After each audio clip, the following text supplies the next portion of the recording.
माँ कर्म फल हेतुर्भुर्माते संगोस्त्व कर्मणि। हमको लगता है कि हमने कोई पुण्य का काम कर दिया तो हमको अच्छा कर्म का फल मिलेगा, बट भगवत गीता के हिसाब से हम जो एक थॉट भी लाते हैं ना हमारे दिमाग में, वो भी एक कर्म है। लोगों को क्या लगता है कि मैं कुछ खराब कर दूंगा या कर दूंगी तो वो कर्म होगा, पर ऐसा नहीं है। आप जो इंटेंशंस रखते हो किसी और के लिए, वो भी एक कर्म है। धृतराष्ट्र है, उनको पहले से ही कॉन्फिडेंस नहीं है कि मेरा पुत्र जा रहा है युद्ध में, सो उसका क्या होने वाला है, क्योंकि उनको अंदर ही अंदर वो गट फीलिंग है कि वो मेरे पुत्र ने बहुत गलत किया है। क्योंकि उसमें बहुत सारी योग है, जैसे कर्म योग है, भक्ति योग है, सांख्य योग है, बहुत सारी ऐसी चीज़ें हैं जो कलेक्टिवली आपको सारे क्वेश्चंस का आंसर दे देंगी। I always tell people that you should definitely read Bhagavad Gita, because आपके जितने भी क्वेश्चंस हैं उसके आंसर्स मिल जाएंगे। कब इंसान को सेटिस्फैक्शन मिलता है? जैसे जिसके पास पैसे नहीं है वो पैसे के पीछे भाग रहा है, जिसके पास पैसे है वो हेल्थ के पीछे भाग रहा है, जिसके पास हेल्थ है उसको कोई हैप्पीनेस ही नहीं है तो वो हैप्पीनेस के पीछे भाग रहा है। कब कब ये एंड कब होगा cycle? Actually the bitter truth is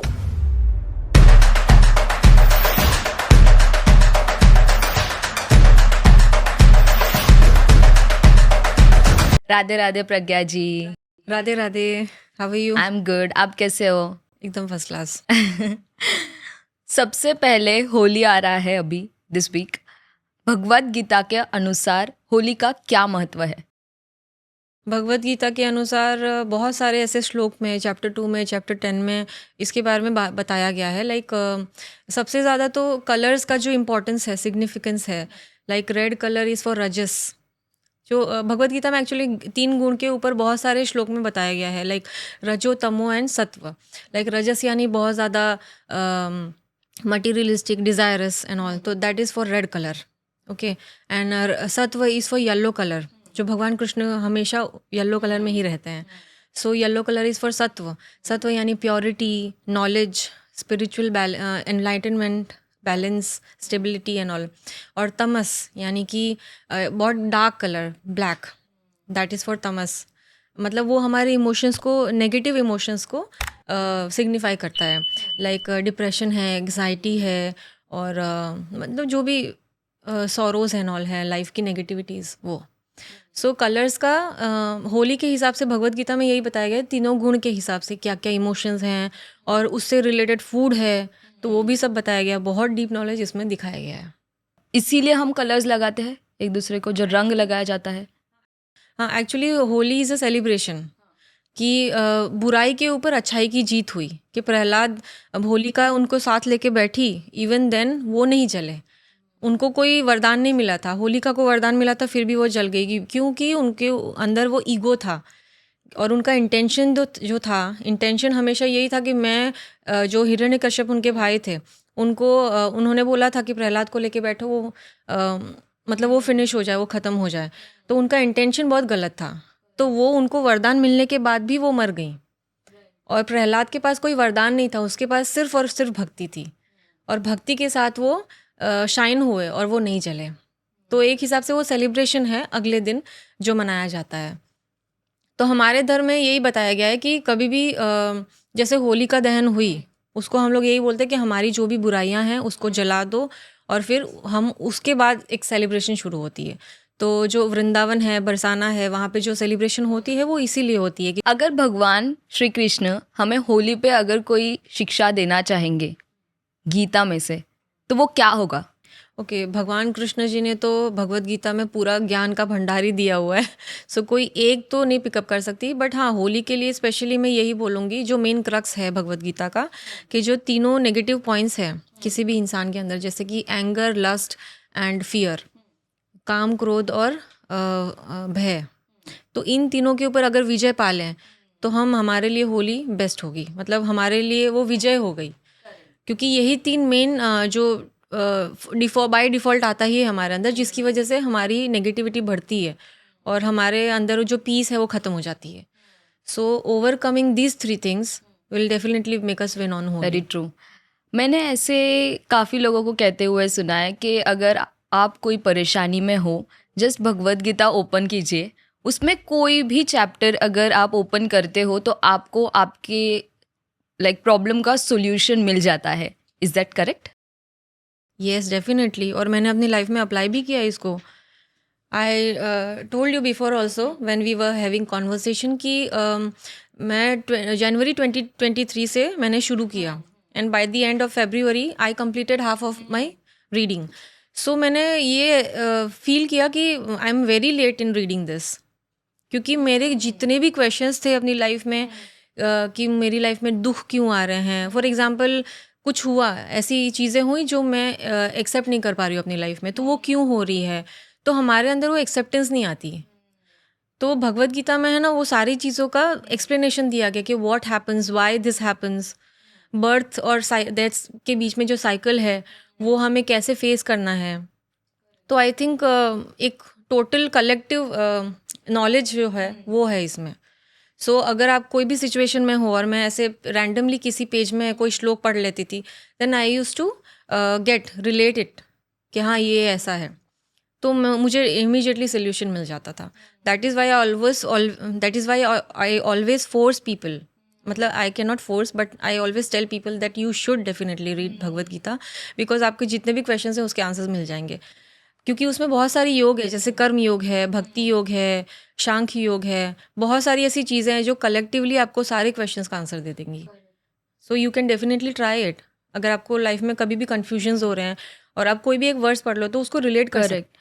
but अगर कोई ऐसा इंसान जिसने आज तक भगवत गीता पढ़ी नहीं हो और उसे आज से शुरू करनी हो, तो उसे कहाँ से शुरू करनी चाहिए? आई थिंक चैप्टर 1 श्लोक 1, क्योंकि उसमें भगवान कृष्ण बताते हैं, सॉरी, चैप्टर 1 श्लोक 1 में ये बताया गया है कि जो धृतराष्ट्र हैं उनको पहले से ही कॉन्फिडेंस नहीं है कि मेरा पुत्र जा रहा है युद्ध में, सो उसका क्या होने वाला है, क्योंकि उनको अंदर ही अंदर वो गट फीलिंग है कि वो मेरे पुत्र ने बहुत गलत किया है, दुर्योधन ने. तो इससे हमें ये सीख मिलती है ना कि दुनिया में कोई भी इंसान हो, दुनिया के किसी भी कोने में हो, बट उसको पता रहेगा अगर वो गलत कर्म कर रहा है कि वो मैं गलत कर रहा हूँ. क्योंकि वी आर ऑल मतलब हम लोग सब अंश हैं भगवान के, तो हमारे अंदर वो अंश है, तो भगवान हमें एक गट फीलिंग देते हैं. वो बोलते हैं ना, मेरी गट फीलिंग ये बोल रही है, मेरा इंट्यूशन कह रहा है. तो अगर हम कोई गलत कर्म कर रहे हैं, सोच रहे हैं ना, तो एक क्रॉस चेक ज़रूर देते हैं भगवान. तो पहला श्लोक यही दिखाता है कि अगर आप कोई बुरा कर्म कर रहे हो या सोच भी रहे हो, तो कहीं ना कहीं एक स्पार्क ज़रूर आएगा, ये गलत है. कोई भी हो, चाहे वो टेररिस्ट हो या फिर कोई बहुत बड़ा ऑफिसर हो या फिर कोई भी हो, अच्छा कर्म कर रहे हैं तो हमें अच्छा लगेगा. पर अगर बुरा फीलिंग कर रहा है, कुछ अगर बुरा कर्म कर रहा है, तो अंदर से गट फीलिंग ज़रूर आएगी कि दिस इज़ रॉन्ग. तो उनको पता था कि मेरा पुत्र गलत कर रहा है, इसीलिए उनको अंदर से पता था कि शायद. मैं खुद चाहती हूँ कि कि मैं डेली बेसिस पे भगवत गीता पढूं, but it feels so heavy to me. मतलब कभी कभी तो मेरे परे चले जाता है, मुझे नहीं समझती है चीज़ें उसमें क्या लिखी है. तो उन ऐसे कई लोग हो सकते हैं, उनके लिए आप क्या कहना चाहोगे? डेफिनेटली बहुत लोग होते हैं, मैं भी वैसी थी, क्योंकि वो एक तो 700 वर्सेस की पूरी बुक है और उसका एक्सप्लेनेशन इतना सारा, और बहुत सारे वर्जन्स है, like Bhagavad Gita as it is है, फिर भगवत गीता गीता प्रेस है, और फिर स्वामी अड़गनानंद जी का है. तो बहुत सारे वर्जन्स हैं. तो मैं तो प्रिफर करती हूँ कि जितने भी मैं मतलब मेरा व्लॉग एक्चुअली में जो चैनल है वो भगवत गीता के लिए ही मैंने शुरू किया था. तो I take it as verse 1 for 1 day, एक रील में, क्योंकि सब लोगों के पास आजकल सब कुछ इंस्टेंट चाहिए सबको, है ना. तो सब लोग क्या चाहते हैं कि 1 मिनट की रील में हमको ज्ञान मिल जाए. तो I try to sum up, और आप 1 श्लोक पर डे ले सकते हो ना. If you are not use to having reels, I am sorry, if you are not use to use, I am so sorry, हाँ, अगर आप बहुत ज़्यादा मोबाइल नहीं देखते हो या फिर रील्स नहीं देखते हो, देन यू कैन रीड 1 श्लोक पर 1 डे. मतलब कैसा है ना, आपकी लाइफ एटलीस्ट 10 मिनट तो अपने 24 घंटे में से निकाल ही सकते हो, क्योंकि उसका पूरा एक्सप्लेनेशन आप with in 10 minutes you can complete. और वो भी नहीं है तो एटलीस्ट आप उसका एक्सप्लेनेशन पढ़ सकते हो. और आप आजकल तो इतने सोर्सेज आ गए हैं, जैसे कि इंटरनेट है, यूट्यूब है, गूगल पे आप सर्च कर सकते हो. तो ऐसे ऐसे जैसे इस्कॉन है, फिर गिव करके है, वो लोग भगवत गीता के क्लासेस करवाते हैं, जिसको बहुत ज़्यादा इंटरेस्ट है. तो हम लोग समझ, मतलब आराम से इस चीज़ को समझ सकते हैं. गीता का कोई एक श्लोक जो हमारे लाइफ को इमीडिएट बेटर बना सकता है, तो क्या आप एक श्लोक बता सकते हो? ये बहुत इंटरेस्टिंग क्वेश्चन है. जब अगर किसी को नहीं समझ में आए कि मुझे कौन सा ज्ञान लेना है, तो मैं तो एक ही सजेशन देती हूँ कि भगवत गीता में लिखा गया है चैप्टर 2 में कि आपका जो कर्म है, कर्म को हम कैसे डिफाइन करते हैं। हमको लगता है कि हमने कोई पुण्य का काम कर दिया तो हमको अच्छा कर्म का फल मिलेगा, बट भगवत गीता के हिसाब से हम जो एक थॉट भी लाते हैं ना हमारे दिमाग में, वो भी एक कर्म है। मैं आपसे जो बात कर रही हूँ, ठीक है, और ये इसके बाद जब मैं कोई भी कर्म करूँगी, जैसे घर पे जाऊँगी, अपने डेली रूटीन को फॉलो करूँगी, वो सब कर्म है। यानी 24/7 आई एम अंडर ऑब्जर्वेशन कि वॉट एम आई डूइंग, तो वो सारा कलेक्टिव हमारा कर्म है। So we are not left out even so we are not left out for 1 second even, कि हम कर्म से नहीं छूटेंगे। सो अगर हम देखा जाए तो we are under constant observation कि हम क्या कर रहे हैं। तो ये CCTV हाँ, तो हम क्या सोच रहे हैं, तो एक क्रॉस चेक आ जाएगा कि हम जो सोच रहे हैं वो सही है या गलत है। सपोज कि मैंने आपके लिए कुछ गलत सोचा 1 सेकेंड के लिए, I am not thinking on, but Okay. वो भी एक कर्म हुआ। लोगों को क्या लगता है कि मैं कुछ खराब कर दूंगा या कर दूंगी तो वो कर्म होगा, पर ऐसा नहीं है। आप जो इंटेंशंस रखते हो किसी और के लिए, वो भी एक कर्म है। सो ये बेसिक चीज़ है जो सबको समझनी चाहिए कि कर्म यानी एक सिंगल थॉट जो हमारे दिमाग में आती है, या फिर हम कुछ भी करते हैं, नहाना धोना, हमारे डे टू डे लाइफ में जो डेली रूटीन में हम करते हैं, वो सारा कर्म में ही इंक्लूड होता है। बट आपको ऐसे नहीं लगता कि आजकल ये चीज़ लोग भूल रहे हैं कि कहीं ना कहीं पे हमारा कर्म जो है वो मैटर करता है? मतलब जिस तरह से चीज़ें चल रही है अभी दुनिया में, उस हिसाब से मुझे ऐसे लगता है लोग ये चीज़ भूल गए हैं। क्योंकि पहले ऐसे कहा जाता था कि भगवान से सब लोग डरते हैं, भगवान लाइक पनिशमेंट हमें दे सकते हैं, ऐसे सब कहा जाता था। बट अभी तो मुझे लगता ही नहीं कि कोई ऐसा विश्वास रखता है ये चीज़ पे। नहीं, विश्वास तो रखता है। जब कुछ बुरा हो जाता है ना इंसिडेंट, तो विश्वास करने लगता है। सो एज पर भगवत गीता एक्चुअली में क्या बताया कि हमारा जो लास्ट बर्थ होता है, बहुत सारे हम लोग बहुत सारे जन्म ले चुके हैं इस दुनिया में। ऐसा नहीं this is our first birth, ठीक है। तो हमारे प्रारब्ध कर्म होते हैं, जैसे कि हमारा बैलेंस होता है बैंक अकाउंट में, ठीक है। तो हमने बहुत सारा सेविंग किया रहता है, बाद में हमें जब ज़रूरत होती है तो वो हम सेविंग को यूज़ करते हैं। तो हमारा जो प्रारब्ध कर्म होता है, यानी हमारे पिछले जन्म की जो भी जमा पूंजी होती है, अच्छे कर्म की और बुरे कर्म की। फॉर एग्जाम्पल मैं बता रही हूँ कि कोई क्रिकेटर है, ठीक है, तो बचपन से क्रिकेट में बहुत ज़्यादा टैलेंटेड है, वो टैलेंट है उसके अंदर, तो वो उसका उस जन्म का ही कर्म नहीं है, उसको लास्ट बर्थ से वो मिला है। किसी बच्चे को 4 साल की उम्र में भगवत गीता पूरी याद है, तो 4 साल की उम्र में उसकी माँ ने नहीं पढ़ाया उसको, वो पिछले जन्म का उसका कर्म है। तो ये प्रारब्ध कर्म हमको नेक्स्ट बर्थ में मिलती है, तो वो वहीं से वापस शुरू होती है। तो वो जब प्रारब्ध कर्म हमारी लाइफ में आते हैं तो अच्छी चीज़ें होती हैं, और उन अच्छी चीज़ों को देख के और कोई देख के बोलता है यार इसकी लाइफ तो बहुत अच्छी है, फिर उनको इनसिक्योरिटी होती है, जेलसी फील होती है, वो एनवियस हो जाते हैं कि यार मेरी लाइफ में अच्छा क्यों नहीं है। तो उनके कर्म ऐसे हैं। आपको सिर्फ अभी का दिखाई दे रहा है प्रोजेक्शन कि इन्होंने किसी और ने मेहनत नहीं की, मैंने मेहनत की फिर भी मेरा एग्ज़ाम क्लियर नहीं हुआ, और उसने तो थोड़ी सी मेहनत की फिर भी होगा, बिकॉज उनके प्रारब्ध ऐसे हैं। दैट डजेंट मीन कि आपके प्रेजेंट कर्म के कोई असर नहीं होगा। You will get fruits, but you must have patience ना। आपको इमीडिएट इंस्टेंट नहीं होता है, जैसे आज की लाइफ में सब कुछ इंस्टेंट है, खाना इंस्टेंट है, सारी चीज़ें इंस्टेंट मिल जाती है, ब्लिंकिट है, तो पता नहीं क्या क्या आ गया है। बट कर्म का ऐसा नहीं होता है। एक सीड को एक प्लांट या फिर ट्री होने में कितना टाइम लगता है, एक ह्यूज ट्री को होने में 20 साल लगते हैं। वैसे ही हमारा कर्मों का जो अकाउंट है वैसे मैनेज होता है। So we can not be very quick in getting results, we have to wait, we need to have patience. अच्छे लोगों के साथ ही बुरा क्यों होता है, इस पे गीता पे कुछ लिखा है? नहीं, गीता में तो यही लिखा है कि जो हो रहा है अच्छा है, जो होगा वो अच्छा है, जो हो चुका है वो भी अच्छा हुआ है। बिकॉज मैंने पहले ही आपको बोला कि हर एक का कर्म का एक अकाउंट होता है। वो कभी भी मतलब इनजस्टिस नहीं होता है किसी के साथ। जैसे हम दोनों हैं, तो अभी आपकी लाइफ में बहुत अच्छा चल रहा है, मेरी लाइफ में सपोज अच्छा नहीं चल रहा है, तो मैं कुछ कंपैरिजन नहीं कर सकती, वो आपका कर्म है। और ये भी नहीं है कि वो कांस्टेंट रहेगा, नथिंग इज़ परमानेंट। ये भी गीता में लिखा गया है कि after every day there is a night and after every night there is a day. जैसे सीजन्स बदलते हैं वैसे ही तो दुख के बाद सुख आने ही वाला है। Everything is complementary. और ये एक माइंडसेट है एक्चुअली में। अगर आप रोड पे चलते किसी बेगर को देख लोगे, उसके फेस पे एक ग्रेस होगा। कभी कभी हम देखते हैं उसकी स्माइल में एक ग्रेस होगा, और कभी कभी एक मर्सिडीज़ में बैठा हुआ बंदा हमेशा एक पता नहीं अजीब सा एक नेगेटिविटी रहती है. That is all a mindset. That doesn't mean कि पैसे की ज़रूरत नहीं है किसी को, बट देन माइंडसेट है एक. कब इंसान को सेटिस्फैक्शन मिलता है? जैसे जिसके पास पैसे नहीं है वो पैसे के पीछे भाग रहा है, जिसके पास पैसे है वो हेल्थ के पीछे भाग रहा है, जिसके पास हेल्थ है उसको कोई हैप्पीनेस ही नहीं है तो वो हैप्पीनेस के पीछे भाग रहा है. कब कब ये एंड कब होगा cycle? Actually the bitter truth is कि कभी सेटिस्फैक्शन नहीं मिलता है, किसी को नहीं मिलता है.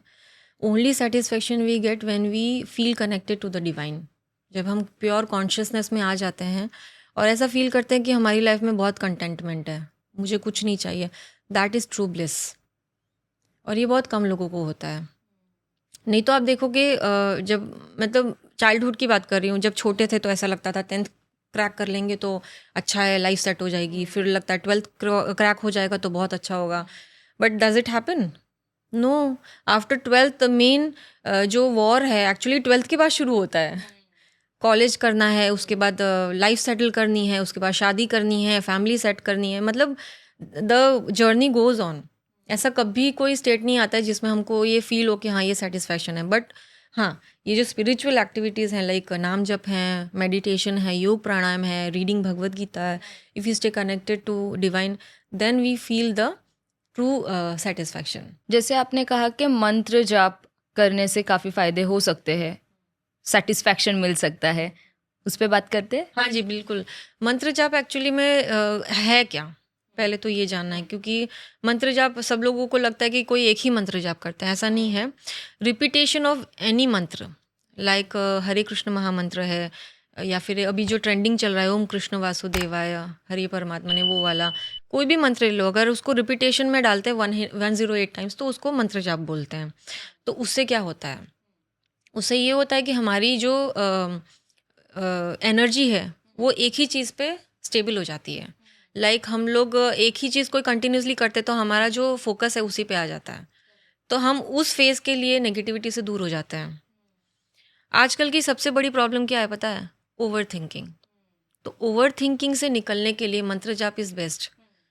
अगर हम बैठे रहेंगे ऐसे ही तो कितनी सारी चीज़ें आएंगी.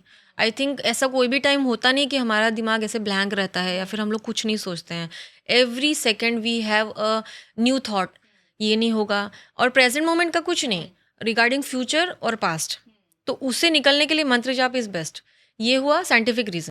तो it is like engaging your mind, so वो ओवर थिंकिंग ना हो और एक राइट डायरेक्शन में सोचने का वे और वो मिले. एक मेडिटेटिव स्टेट में हमको ले आता है जहाँ पे हम लोग कुछ नहीं सोचते हैं. जैसे पानी, अगर हम लोग एक बकेट में पानी लें, ठीक है, तो उसको हम ऐसे घुमाते रहें, there is a circular motion in that, ठीक है, तो हमको कुछ दिखाई देगा उसमें? नहीं दिखाई देगा. And when we stop making circular motions then it is stagnant, then we can see a face, the water is quiet. तो हमें वो रेस्ट मोशन में ले आता है, रेस्टिंग पीरियड में ले आता है, सो दैट हमको एक क्लैरिटी आए लाइफ में. जब हमारा मन शांत होता है ना तो हम अपनी लाइफ में क्लैरिटी लाते हैं कि बहुत सारी चीज़ें हम फालतू की सोचते हैं. 85% of whatever think we think is out of nothing, मतलब उससे कुछ नहीं मिलने वाला है. और मैं इस बारे में श्योर हूँ कि 99% जो लोगों की प्रॉब्लम्स है ना, that is all imaginary. True, वो कभी होता ही नहीं हाँ, दैट इज़ साइंटिफिकली प्रूव्ड. है. राइट. सिर्फ हमारा एक इमेजिनेशन होता है. हमने एक वो दुनिया बना ली है कि यार किसी को देख के जेलसी फील हो गए, हम जेलस फील हो गए, या फिर बुरा लग रहा है, कंपैरिजन फैक्टर आ गया कि हमारी लाइफ में ऐसा क्यों नहीं हो रहा है. This is all over thinking. तो मंत्र जाप से क्या होता है, हमारी एनर्जी एक सही डायरेक्शन में आ जाती है. और दूसरा भी रीज़न है, that is a very spiritual reason actually, मैं बोल सकती हूँ कि हर एक वर्ड का ना एक वाइब्रेशन होता है. जैसे ओम का ओम हम बोलते हैं तो हमारे स्टमक से लेकर, हमारे चेस्ट से लेकर हमारे सर तक एक वाइब्रेशन क्रॉस होती है, ठीक है. तो वैसे हर एक वर्ड का एक वाइब्रेशन होता है. तो मंत्र जाप का कंटिन्यूस जो इफ़ेक्ट होता है ना, वो पॉजिटिव वाइब्रेशंस क्रिएट करता है. हमारे जो पुराने लोग हैं सनातन धर्म में, इतने इंटेलिजेंट थे कि उनको पता था कि आने वाले टाइम में लोग इतना ज़्यादा सोचने वाले हैं कि हम अपने खुद के एक्टिविटीज़ भी नहीं कर पाएंगे ढंग से. तो उन्होंने मंत्र जाप, माला जाप, मेडिटेशन, ये सारी चीज़ें बनाई हैं सो दैट हम लोग अपने लाइफ को पीसफुल बना सकें, अपने मन को शांत रख सकें. अगर कोई एक ऐसा मंत्र आप देना चाहोगे जो व्यूअर्स डेली कर सकते हैं, जिससे उनका डिप्रेशन है, एंजाइटी है, पैनिक अटैक्स जिनको आते हैं, भाग जाए बस। एक जो नाम है जिसने मेरी लाइफ पूरी तरीके से चेंज कर दी, I mean 360 degree change, that is Radha नाम। राधा रानी जी ने मेरी लाइफ पूरी चेंज कर दी, and this is on practical grounds. ऐसा नहीं है कि मैं अंधविश्वास वाली बातें कर रही हूँ, क्योंकि मैं अपनी लाइफ में खुश थी, ऐसा कुछ नहीं है। मेरी लाइफ में सब कुछ है जो मुझे चाहिए, बट देन वो सेटिस्फैक्शन, जो कंटेंटमेंट, जो ब्लिस, जो जॉय, जो छोटी छोटी चीज़ों में खुशी ढूंढना, वो इस नाम को नाम जप करने के बाद मुझे मिला। तो I would suggest Radha Radha, जो मैं रोज़ करती हूँ। मैं I don't have any day after, since 2 years I am practicing this.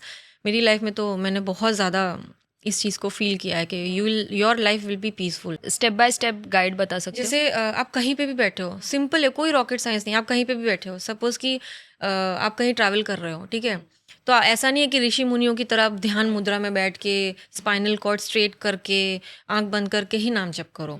कहीं भी बैठे हो, कुछ भी कर रहे हो, सिर्फ you have to chant Radha Radha Radha and don't count it.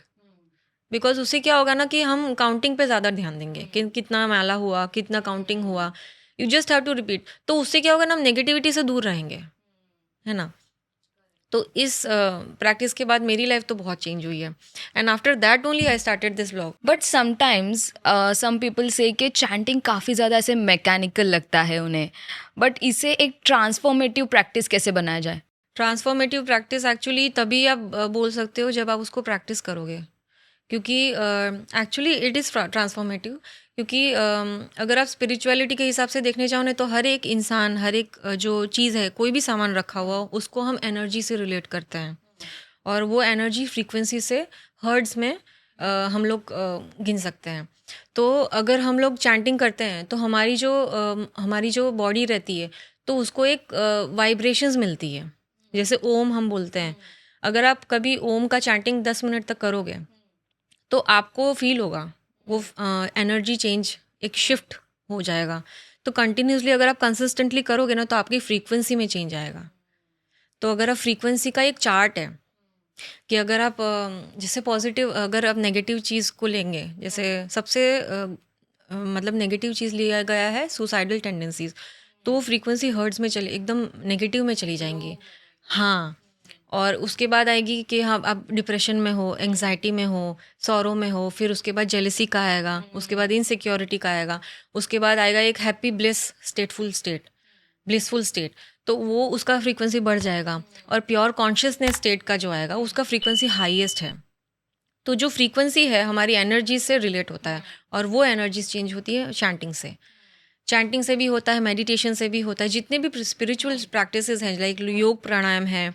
अगर हम जो भी नॉलेज की बुक्स हैं जिसको हम एंगेज करते हैं अपनी लाइफ में, डेली हैबिट, डेली रूटीन में, तो उससे हमारी फ्रीक्वेंसी बढ़ती है। और जब फ्रीक्वेंसी हाई रहेगी तो हमारे माइंड में जो नेगेटिव इमोशंस है वो कभी नहीं आएगी। और एक्चुअली जो हमारी लाइफ है ना, एक प्रोजेक्शन है। हम जो सोचते हैं वही हमारा लाइफ प्रोजेक्ट करता है, हम जो देखते हैं वही हमारा माइंड सोचता है, ठीक है। तो वो हमारे मन में इमेजिनेशन होता है एक्चुअली। तो हमारी जब फ्रीक्वेंसी हाई रहेगी ना, तो हमारा जो लाइफ का तरफ जो प्रोजेक्शन है वो पॉजिटिव ही रहेगा। सो हमारे इनर कोर को पॉजिटिव बनाने के लिए ये सब होता है। तो इन शॉर्ट आपको ये कहना है कि नेगेटिव को हटाने की कोशिश मत करो, जस्ट इनकॉर्पोरेट आप ये माला जप हो गया, मंत्र हो गया, प्राणायाम है, गीता का अभ्यास हो गया, ये सब चीज़ें इंक्लूड करोगे तो नेगेटिविटी ऐसी ही चली हो जाएगी। बिकॉज इट्स अ एनर्जी, तो एनर्जी ट्रांसफॉर्म हो सकती है, शिफ्ट हो सकती है, डिलीट नहीं हो सकती। नहीं, वो कभी नहीं हो इट्स सकती नॉट ना। Created, not डिस्ट्रॉयबल।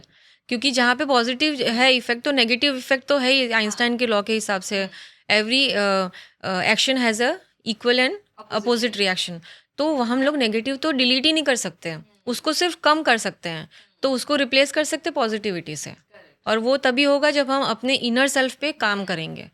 जो चैंटिंग है, मेडिटेशन है, योग प्राणायाम है, इन सारी चीज़ों से हमारी फ्रीक्वेंसी रेज होगी। और सबसे ज़्यादा एक्चुअली इससे होती है नॉलेज से। जो भजन्स हैं, हम भजन सुनते हैं, भजन रिसाइट और हनुमान चालीसा पढ़ते हैं, उन सब चीज़ों से हमारी फ्रीक्वेंसी बहुत हाई हो जाती है। इसीलिए हमें ये सब बहुत ज़रूरी करना। और एक चीज़ यहाँ पे मुझे कहना है कि बहुत सारे लोग ये चीज़ से ही डिप्रेशन में है कि उनको डिप्रेशन क्यों हो रहा है, तो उस पे कुछ सॉल्यूशन लाने के बजाय वही सोच के और खुद को कोसना और गिल्ट में आ जाना कि why I am doing this, मैं क्यों इतना एंग्री हूँ एंड लाइक ऑल। तो ये आई थिंक ये करने से बेटर है कि ये कुछ टेक्निक और टूल्स है जो ऑलरेडी हमारे सनातन धर्म में दिए हुए हैं। क्या गीता में ऐसे दिया हुआ है कि अगर आप स्पिरिचुअल पाथ पे जा रहे हो तो आप मटेरियलिस्टिक चीज़ें अचीव नहीं कर सकते? नहीं, ऐसा कहीं नहीं लिखा है। एक्चुअली भगवत गीता को मैं कलेक्टिव बुक क्यों बोलती हूँ, क्योंकि उसमें कर्म योग के बारे में भी बात की गई है। कृष्ण भगवान इतने जनरस हैं कि उन्होंने ये नहीं बोला है कि आप मुझे पा सकते हो थ्रू भक्ति। उन्होंने ये भी कहा है कि आपको जो कर्म कर रहे हो उसमें अगर आप एक्सीलेंट हो तो भी आप मुझे पा सकते हो। पर वो मटेरियलिस्टिक चीज़ों की तरफ उनका इंक्लिनेशन होगा तो आपको उसमें एक्सीलेंस मिलेगा।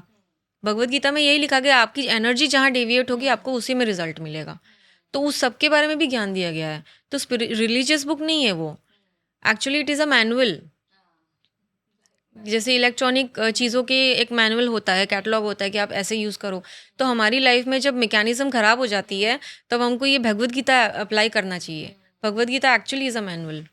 तो कर्म योग, सांख्य योग, फिर भक्ति योग, ये सारी चीज़ों के बारे में उसमें इंट्रोड्यूस किया गया और बहुत अच्छे तरीके से बताया गया। और हर एक श्लोक में ये रिपीट किया गया है कि जो भी शुरू करना है वो इनर सेल्फ से शुरू करना होता है।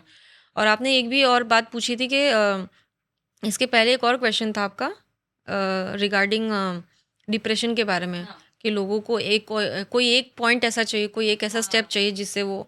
तो मैं यही बोलूँगी कि देखो, अगर आप लोगों का एक एक्चुअली परसेप्शन है कि ये पूजा पाठ टाइप्स है, ये स्पिरिचुअल टाइप्स है। एक्चुअली ऐसा नहीं होता है।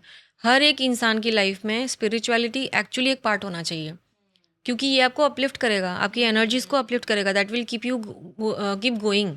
And it will create a balance in life कि आप काम भी करते रहो एंड एट अ टाइम आप स्पिरिचुअल भी रहो, तो आपका जो काम में जो है वो मन भी लगेगा, स्टेबिलिटी रहेगी, emotionally you will be well. आप देखिए ना, क्रिकेटर हैं वो विराट कोहली, अनुष्का शर्मा है, they are so famous. Do they have any kind of मतलब कोई कमी है? नहीं है। But why do they go to Premanand Maharaj या फिर महाकालेश्वर क्यों जाते? क्योंकि उनकी लाइफ में भी वो लोग फेस करते हैं ना ये सारी चीज़ें कि मुझे ये वर्क नहीं कर रहा है। तो they go to uplift their energies, frequencies. तो उनको जब पता चल जाता है कि एक्चुअली में इनर कोर पे ही मेहनत करनी होती है। कितने सारे ऐसे सेलिब्रिटीज़ हैं जो जाते हैं दर्शन करने, they are not doing for show off, पर उनको दर्शन करना होता है क्योंकि उनकी लाइफ में चेंज लाना है कि this is not working, so I have to go there.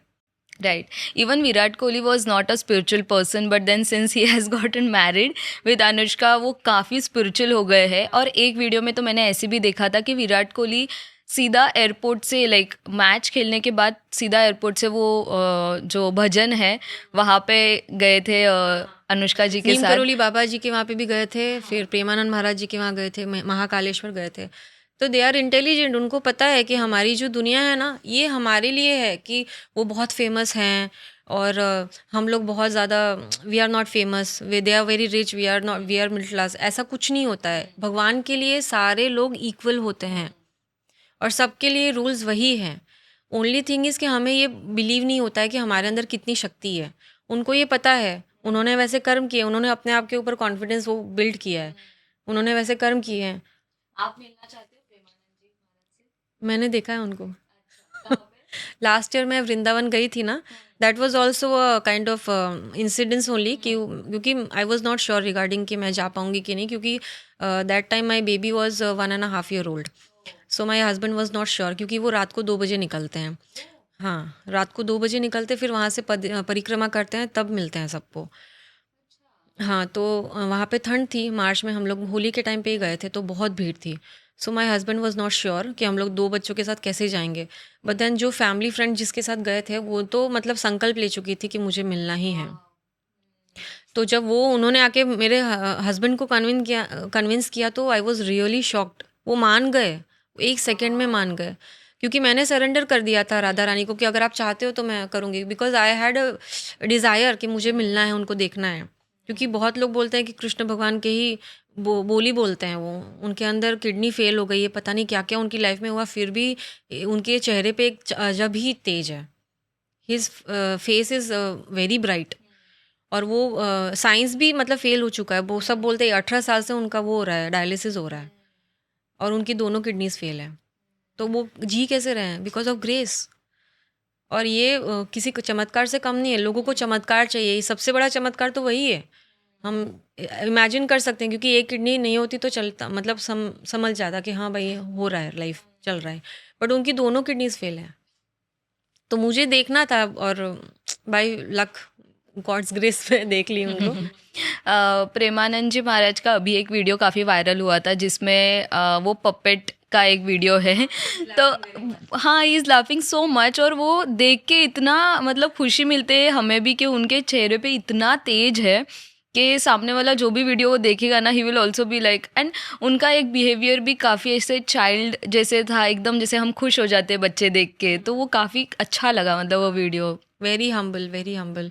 और उनकी ऐसा नहीं है कि सिर्फ हम्बल रहता है, अगर गलत बात कोई पूछता है, मटेरियलिस्टिक चीज़ों के लिए जाता है, तो he is very straight forward. पता नहीं कोई तो भी ऑफिसर गया था उनको कुछ तो भी शॉल वॉल लेने, तो फिर उन्होंने मना कर दिया था कि मुझे नहीं चाहिए। बिकॉज वो संत हैं, उनको किसी मटेरियलिस्टिक चीज़ों के लिए वो नहीं कर रहे हैं। He is only serving people, because उनको ज्ञान देना है, उनको जो ज्ञान मिला है अपनी लाइफ में वही देना है। So he is living for that only. और काफ़ी प्रैक्टिकल चीज़ें भी, लाइक आज के ज़माने में जो चीज़ बात करनी चाहिए, जैसे सॉल्यूशंस देने चाहिए, काफ़ी प्रैक्टिकल सॉल्यूशंस उनके पास है, और काफ़ी फ्यूचरिस्टिक सॉल्यूशन भी वो देते हैं। तो that also amazes me sometimes, कि ये नॉलेज आना एक नॉर्मल इंसान के लिए पॉसिबल नहीं है until you have that Divya energy in you. क्योंकि लोगों के पास टाइम नहीं है ना। अभी मैंने आपको बोला ना कि रील्स देखते रहेंगे रात को 3-3, 4-4 बजे तक, पर भगवत गीता पढ़ने का उनको टाइम नहीं है 10 मिनट निकाल के। बिकॉज वो टाइम नहीं मैनेज कर पा रहे, या फिर इंटरेस्ट नहीं आ रहा है उनको। पर जब ठोकर लगती है, जब उनकी लाइफ में बहुत ज़्यादा तकलीफ आ जाती है, तब उनको लगता है नहीं मुझे चाहिए। तो ऑल ऑफ अ सडन आपकी लाइफ में नहीं आ सकती स्टेबिलिटी। भगवत गीता आपको पढ़नी पड़ेगी। जब आप 1 साल हो गया अगर आप पढ़ रहे हो, तो उसके बाद यू आर स्ट्रांग कि आप कोई भी चीज़ को फेस कर सकते हो। तो that difference you can see, क्योंकि 2 साल से मैं पढ़ रही हूँ, तो I can see the difference in my mind set, the way I think, the point of view which I had earlier and now I have. तो बहुत डिफरेंस है। How do you want people to incorporate Bhagavad Gita in their life? अगर मेरी मानो तो schools में ही introduce कर दो। बिकॉज यू नो इतना मतलब जी जो चीज़ें अप्लाई नहीं होती लाइफ में वो भी सब सिखाया जा रहा है। तो भगवत गीता तो एक्चुअली एक मैनुअल है। आपको अपने एंगर इश्यूज़ कैसे सॉर्ट आउट करना है, आपको फ्री कैसे होना है माइंड से, एंग्जाइटी से कैसे दूर होना है, सारी चीज़ों का उसमें सोल्यूशन दिया गया है। तो स्कूल्स में उसको अवेल करना चाहिए। आई नो बहुत सारी चीज़ें चलती हैं कि हाँ भाई रिलीजन ये है वो है, सबका रिलीजन अलग है, but then that is not a religious book. Actually Bhagavad Gita एक सबके लिए बनाया गया है। ये नहीं कि सिर्फ सनातन धर्म है तो हिंदू लोगों को ही ये सब अप्लाई करना चाहिए। हर एक रिलीजन के लिए अगर कोई पढ़े, मेरे कितने सारे ऐसे फॉलोअर्स हैं जिन्होंने मुझे मैसेज किया, they are not from our religion, फिर भी उनको फ़र्क पड़ता है। वो बोलता है literally read it every day. Why? Because उनको वो चेंज दिखा, it had an a great impact in their life, that is why. So as per me तो स्कूल्स में इंट्रोड्यूस कर देना चाहिए भगवत गीता। सो एटलीस्ट जो फ्यूचर जनरेशन है, क्योंकि आई रिग्रेट कि मैं 36 साल की हो गई उसके बाद भी मैंने भगवत गीता बहुत लेट पढ़ी। तो अगर बचपन से बच्चा पढ़ेगा तो उसकी लाइफ में तो कितने चेंजेस आ जाएंगे, वो मेंटली कितना स्ट्रांग हो जाएगा। Right. And the way that we are moving, इतना फास्ट पेस्ड वर्ल्ड है, उसमें आई थिंक एक मैनुअल होना ज़रूरी है to avoid like mental health issues, जिसके बारे में हम अभी इतना बात करते हैं ऑन इंटरनेट। आपका फेवरेट भगवद गीता वर्स कौन सा है? आप बोल के बता सकते हो?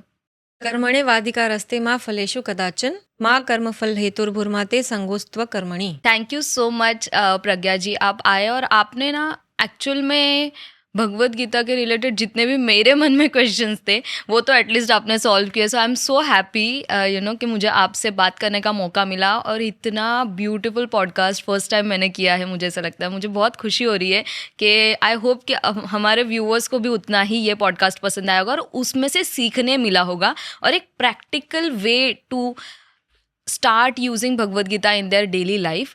तो मुझे तो काफ़ी अच्छा लग रहा है।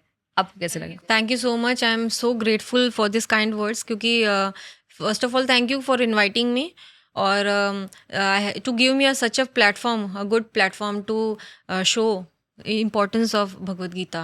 सो मैं जितना मेरा हो सकता था मैंने किया, रेस्ट आई होप कि ऑडियंसेस को पसंद आए। Hare Hare Krishna. Krishna. Thank you so much guys for watching this podcast. I hope आपको पसंद आया होगा, तो please like this video. Don't forget to subscribe, क्योंकि 93% people are watching our podcast but not subscribing, which is making me little bit sad. So please don't do that. Please subscribe to our channel, क्योंकि हम ऐसी ही podcast daily basis पे every week लेके आते हैं आपके लिए। तो मिलते हैं नेक्स्ट पॉडकास्ट में। सब्सक्राइब करना, बेल आइकन को भी प्रेस ज़रूर करना। एंड मिलती हूँ नेक्स्ट पॉडकास्ट में with another personality and another podcast. Thank you so much. Please out.